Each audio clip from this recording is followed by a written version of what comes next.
This ghost story begins with an island. It's not an ordinary island, but a floating island on Loch Garry in the Scottish Highlands. In the winter of 1968, newspapers reported that it had broken free from its resting place, drifted across the loch, and became wedged against a Bailey bridge, forcing contractors to cut it apart. To those engineers, it was a hazard, but to local people, it was something very different. Because this was Children's Island, a place linked to one of Scotland's darkest Kelpie legends. It was said that 7 children had been lured into the water by a beautiful water horse, and that the following winter, their red hearts rose to the surface of the loch. So when the haunted island began to move, people wondered if the old legend was stirring once again. This is the story of Children's Island, the Loch Garry Kelpie, and the floating island that carried one of Scotland's strangest forgotten legends. Sierra has all the best active and outdoor brands for the super athletic stuff, like running gear for cruising up the trail. Woo! And the super athletic-ish stuff, like fishing gear for chilling by the creek. Nice cast. Fitness apparel to push for higher reps. You got this. And golf balls priced so you can afford to lose one. Or a few. Head to Sierra or Sierra.com for the brands you want at the prices that let you do it all. From athletic to athletic-ish, Sierra's got it. You know, recommendations can be great. Maybe someone recommended this podcast, and here you are. But home projects are different. If a podcast isn't your thing, you lose a few minutes. If you hire your cousin's neighbor to mount your TV, you might end up with a lopsided screen and wall damage. Maybe I know a guy just isn't enough for your home. That's why Thumbtack works. It matches you with top-rated local pros with photos, reviews, and credentials all in one place. For your next home project, try Thumbtack. Hire the right pro today.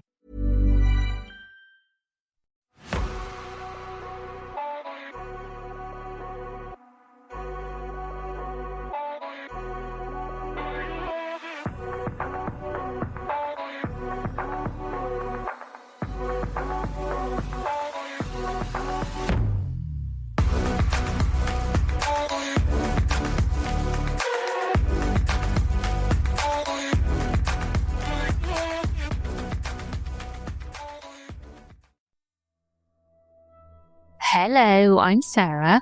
Hello, I'm Toby. And welcome to the Whispering Woods Haunted episode.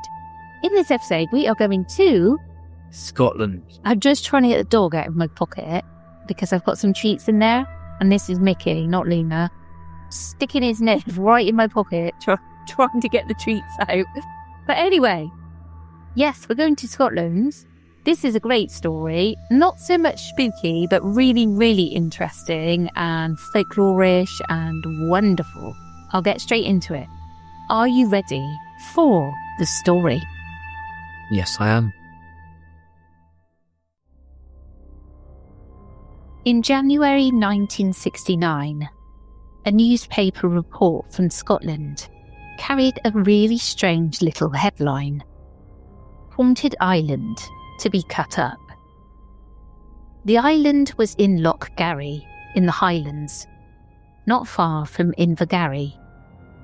Loch Garry is a long freshwater loch in Lochaber, fed by the river Garry and lying on the old route through Glengarry, an area tied closely to the MacDonalds of Glengarry.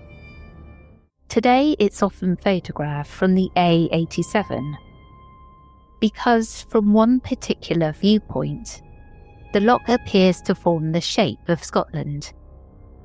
But the story in 1969 was not about scenery. It was about something floating loose on the water. The report said that a floating island, believed locally to be haunted, had become wedged against a 200-foot Bailey bridge in Loch Garry. It had broken away the previous year. Since then, it had been a problem. Local people said it had already smashed the bridge twice.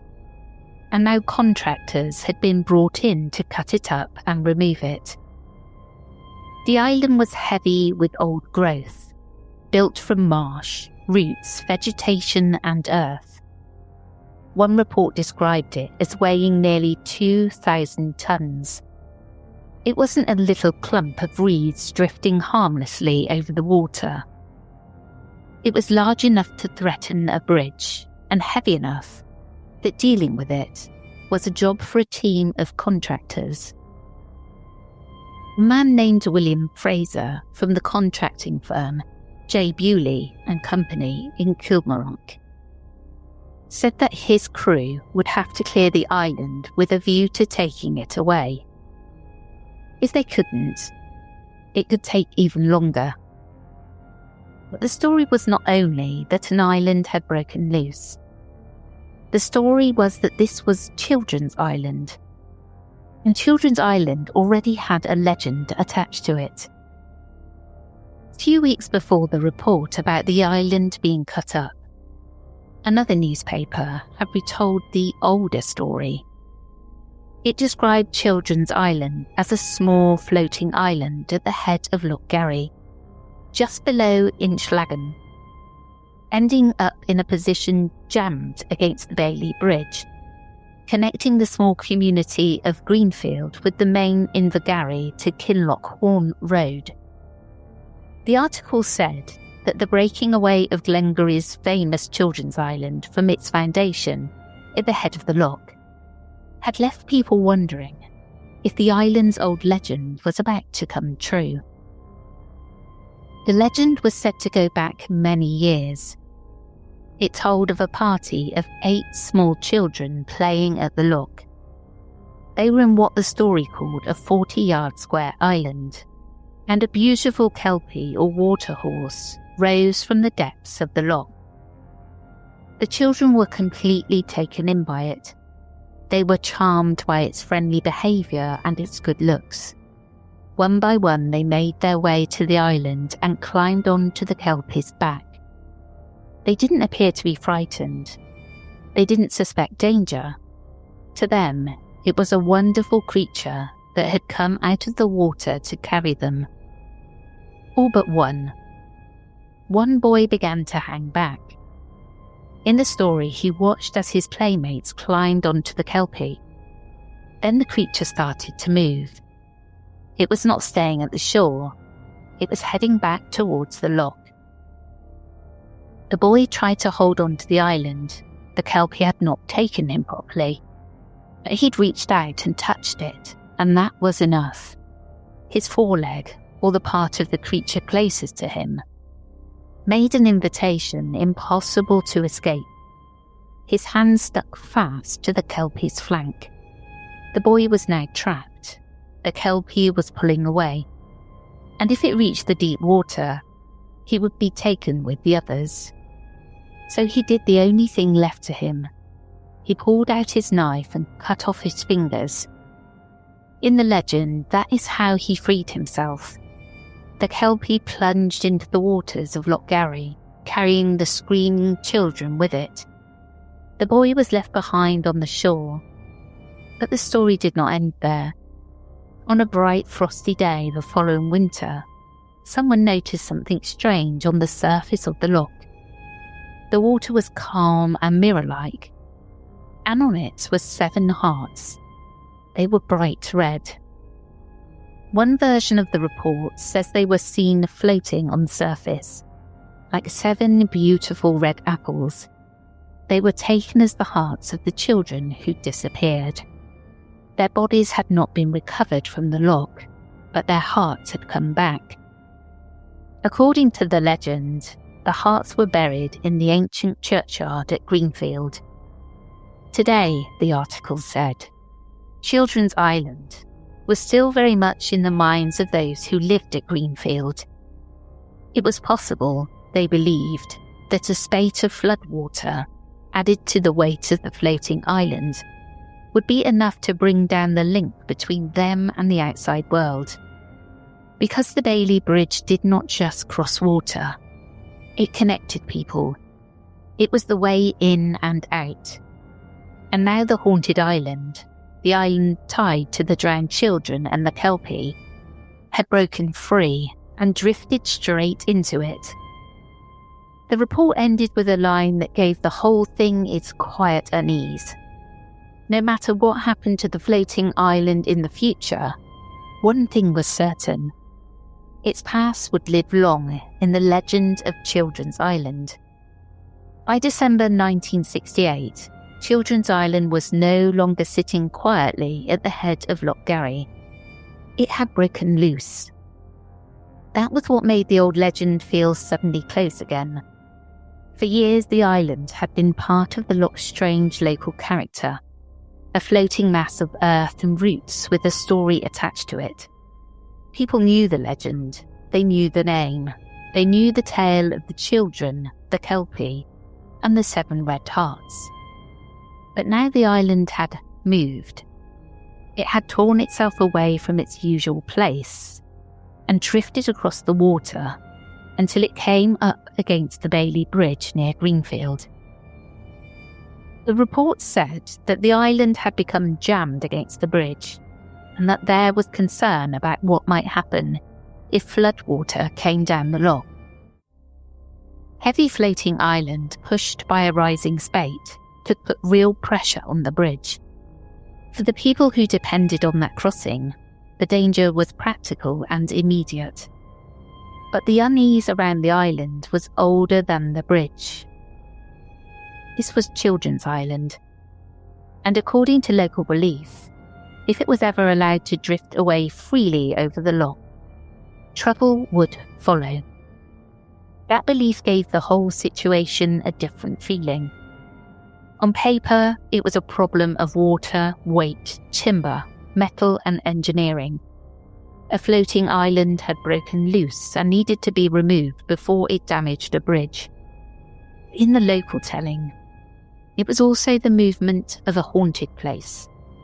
The island that carried the memory of drowned children had left its foundation and was pressing against the only link between Greenfield and the outside world. The island was described as around 40 yards square.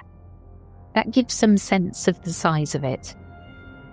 It was not a little patch of weed or a drifting mat of reeds. It was large enough to look like land, large enough to be thought of as an island in its own right. But unlike ordinary land, it did not stay where it was supposed to. And the island was said to have been the place where children were lured onto the back of the Kelpie. The Kelpie is one of the darker figures in Scottish folklore. It appears as a horse near water, sometimes beautiful, sometimes friendly, sometimes seeming almost tame. The danger is in touching it. Once a person climbs on or places a hand against its body, they may not be able to let go. Then the creature returns to the water, dragging its victim beneath the surface. In the Children's Island legend, the creature did not attack in the open, violent way of a monster.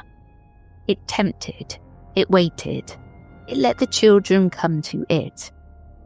And that's what makes the story so dark. The children were not chased, they were charmed. The Kelpie's beauty and gentleness were part of the trap. So when the island broke away in 1968, it wasn't just a practical nuisance. It was the old story moving again. And by January 1969, the decision had been made. The haunted island was going to be cut up. Contractors were called in to clear it from the bridge and remove the danger. One report said the work was expected to take several days, but that if the island proved difficult to move, it could take longer. That in itself suggests the scale of the problem. A floating island weighing perhaps thousands of tons could not simply be pulled aside like debris. It had to be dealt with piece by piece. The men sent to remove it were not there to solve the old story of the Kelpie or children's hearts. They were there to protect a bridge. They were there to stop a floating mass of earth and roots from smashing into the crossing again. Their work belonged to the modern world of roads, contracts, machinery and public safety. But the story being cut apart was far older. Even if the physical island was dragged ashore, broken up, cleared away or scattered, the legend stayed fixed to the Loch. The place at the head of Loch Garry still had its story. Greenfield still had its old churchyard. The water still had the Kelpie. And somewhere in the telling, 7 red hearts still rose to the surface on a frosty day, right against the dark Highland water. In the Highlands, stories like these are rarely just about the past. They remain tied to places, to lochs, to roads, to bridges, to the places where people still live, still cross, still look out at the water and remember what they were told. The story of Children's Island belongs to a wider Highland world, where lochs were not treated as empty water. They were places with memory. They had depths no one could see into. They swallowed people, animals, boats and roads. They changed with weather, flood and darkness. In some stories, the water itself almost feels alive, and the creatures that lived in it were not always separate from the Loch. They were part of its danger. The Kelpie was one of those creatures. In Scottish folklore, a Kelpie often appears as a horse near rivers, lochs and pools. It may be beautiful. It may seem tame. It may stand waiting at the edge of the water, inviting someone to climb onto its back. But once the person touches it, the trap is sprung. Its skin holds them fast, and the creature plunges back into the water. Today, the story of Children's Island is one of those Highland legends that sits between folklore and local memory. There was a real floating island in Loch Garry. There was a real report that it had broken loose. There was a real bridge at risk. And there was a real decision to cut the island apart. But wrapped around those facts is the older story. The children, the Kelpie, the surviving boy, and the 7 red hearts on the water. It's not only a ghost story, and it's not only a piece of local news. It's a moment where an old legend briefly stepped back into the present. Children's Island was eventually dealt with as a hazard, but it was remembered as something else. A haunted place, a warning, a piece of land that moved when it should have stayed still. And somewhere beneath the dark water of Loch Garry, the Kelpie remains, waiting in the depths where the island once floated. There is another tradition sometimes attached to Children's Island, although its exact origin is difficult to establish. In some modern retellings, the island is described as having been used by the MacDonalds of Glengarry as a burial place for the young children of clan chiefs. The MacDonalds were one of the great families of the district, with their seat at Invergarry and their lands extending through Glengarry, so it's easy to understand how an island in Loch Garry might have been connected to their history. According to this version of the story, children who died young were carried out across the water and buried on the island rather than on the mainland. The isolation was said to protect the small graves from wolves and other scavenging animals that once moved through the Highland forests. It creates an extraordinarily sad image. A small island set apart from the living world, holding the children of generations of clan chiefs, while the waters of Loch Garry separated their graves from the shore. What's interesting is that the name Children's Island wasn't invented by newspapers.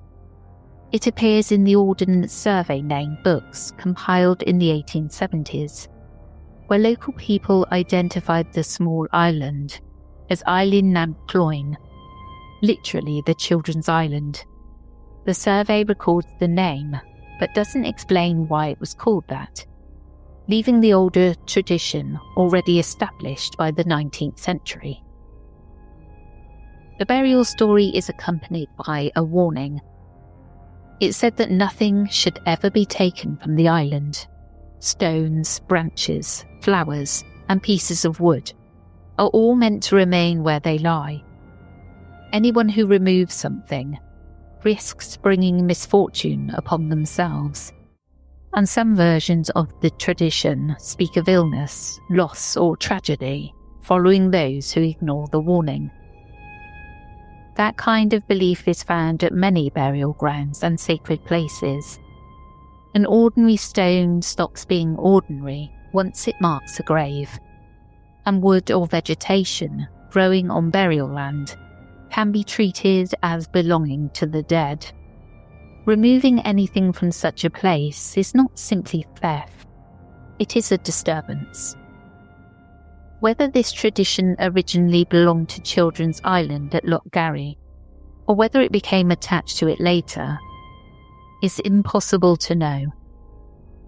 The children in this version were not taken by a Kelpie.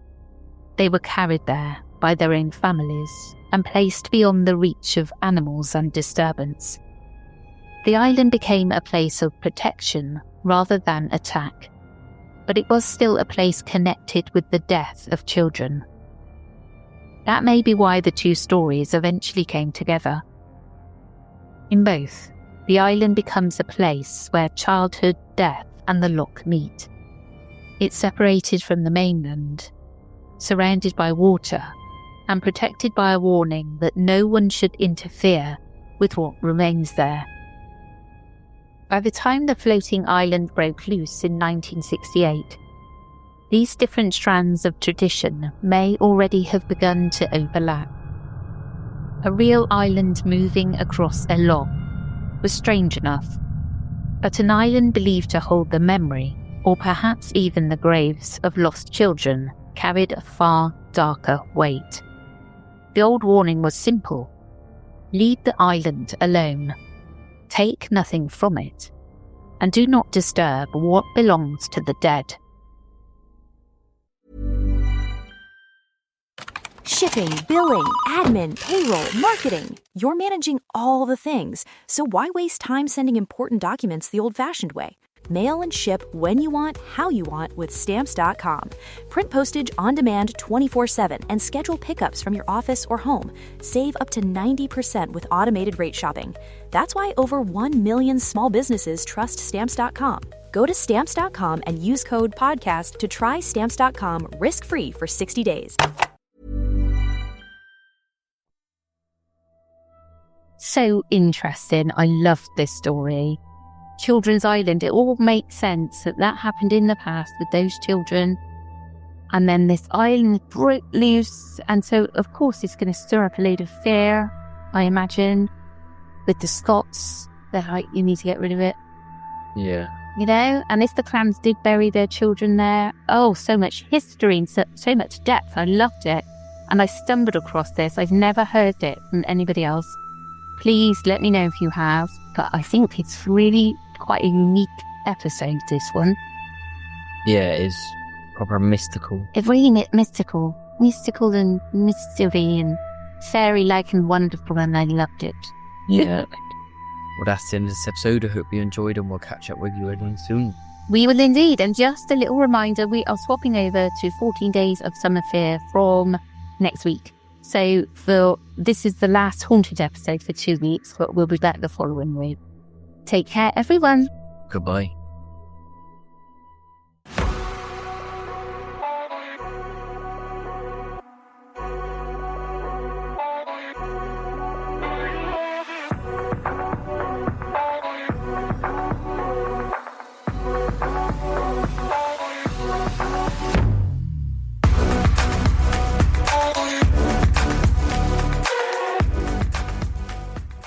The stories told on the Whispering Woods are inspired by historical records, witness reports, and local folklore.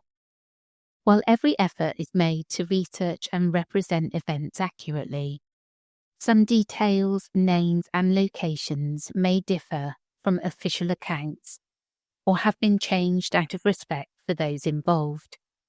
These episodes are created for storytelling and entertainment purposes and should not be considered definitive fact or investigative journalism.